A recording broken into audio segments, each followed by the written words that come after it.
Praise the Lord. The best wishes to you and your family members in the name of God. దేవుని నామం పేరట మీకును మీ కుటుంబ సభ్యులందరికీ శుభాభివందనములు. ఈరోజు దేవుని వాగ్దానము. Today God's promise.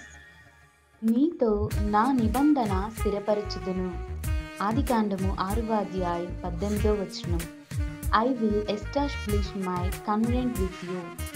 Genesis chapter 6 verses 18. క్రీస్తునందున్న ప్రియమైన సహోదరి సహోదరులారా, ఈ ఉదయకాల సమయమున దేవుడు నీతోనూ నాతోనూ మన అందరితో దేవుడు తెలియచేస్తున్నాడండి. చూడండి, నోవాహు దినములలో ప్రభుని దేవుడు నోవాహుతో నిబంధన చేసుకొని ఉన్నాడు.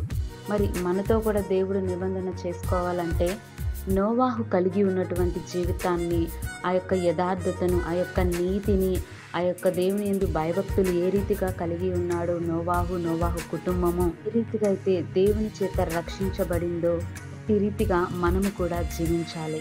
మన యొక్క పాత రూట జీవితాన్ని వదిలేసి దేవునికి ఇష్టమైన రీతిగా దేవుని యొక్క నీతి మార్గములోను దేవుని పట్ల భయభక్తులు కలిగి ఆయన ఆజ్ఞానుసారంగా జీవించి నడుచుకొని దేవుని యొక్క చిత్తానుసారంగా జీవించిన మనము మన యొక్క జీవితం కూడా దేవునితో కూడా మన నిబంధన దేవునితో స్థిరపరచబడుతుందని దేవుడు మాట్లాడుతున్నాడు.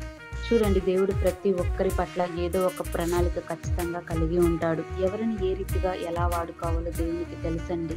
కనుక దేవుని యొక్క సిద్ధపాటు, దేవుని యొక్క నిబంధన ప్రతి ఒక్కరి పట్ల కలిగి ఉన్నది. మనము దేవునికి ఇష్టానుసారంగా జీవించి నడుచుకొని మన జీవితాన్ని మార్చుకొని మన కుటుంబము, మన యొక్క ప్రవర్తన దేవుని యొక్క అడుగుజాడల్లో నడుచుకొని మనందరి జీవితాలతో కూడా దేవుని యొక్క నిబంధనతో మన జీవితాలను స్థిరపరచుకొని జీవించుకొని దేవుని యొక్క నామానికి మహిమార్థకరంగా జీవించుదుము గాక. ప్రార్థన. స్తోత్రము మహాపరిశుద్ధుడా, జీవము గల యేసయ్య, నీ యొక్క పరిశుద్ధమైన శ్రేష్టమైన పాదమునకు స్తోత్రాలు చెల్లిస్తున్నాం. ప్రభువా, నీతో నా నిబంధన స్థిరపరచుదునని తెలియచేసిన విధానాన్ని బట్టి నీకు స్తోత్రాలు. ప్రభువా, నోవాహు నీకు ఇష్టంగా జీవించి తన యొక్క కుటుంబాన్ని రక్షించుకోగలిగాడు. నోవాహుతో నీ నిబంధన ఏ రీతిగా అయితే స్థిరపరచబడిందో అదే రీతిగా మా కుటుంబాలు కానీ ప్రతి ఒక్కరి కుటుంబాలను మీ యొక్క నిబంధన ప్రతి ఒక్కరితో స్థిరపరచమని మా జీవితాలను సరిచేసుకొని లోకానుసారంగా కాకుండా మీకు ఇష్టమైన బిడ్డలంగా మేమంతా జీవించుకొని ఈ ప్రార్థనలన్నిటినీ మీకు సమర్పిస్తూ యేసయ్య నామమున అడిగి వేడుకొనుచున్నాను తండ్రి. ఆమేన్.